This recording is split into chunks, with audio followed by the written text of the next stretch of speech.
What interested me in running these marathons all started in high school. I was a cross-country runner in high school, and that motivated me. Actually, for the rest of my life, I've been a runner for, I think it's like 47 years or some crazy number like that.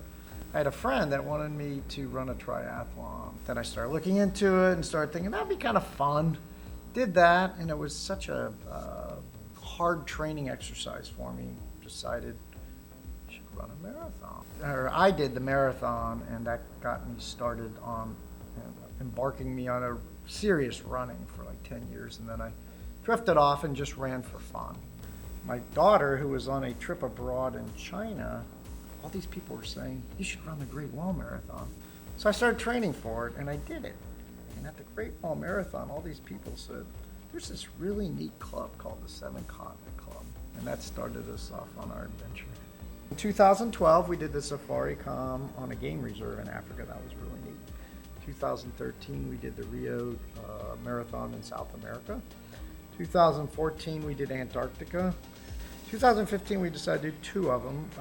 She had qualified for Boston, so we did Boston and the Outback Marathon in Australia. 2016 was Dublin.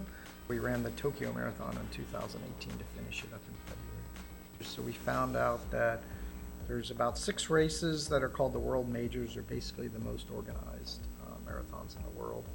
We had already run Boston and Tokyo together, so all that's left for us were London, Berlin, New York. She's done Chicago, but I've never done Chicago, so we definitely are going to do those 4. So that's called the World Majors. We have 4 left to do that.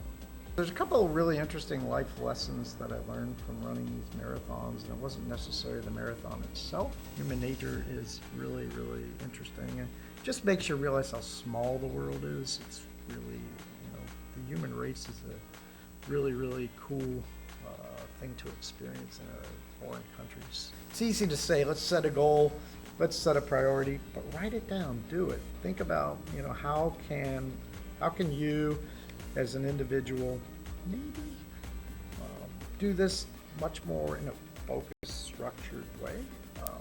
Now, I know not everybody's like that, but if you could just write it down, I think it'll make a big difference in your life.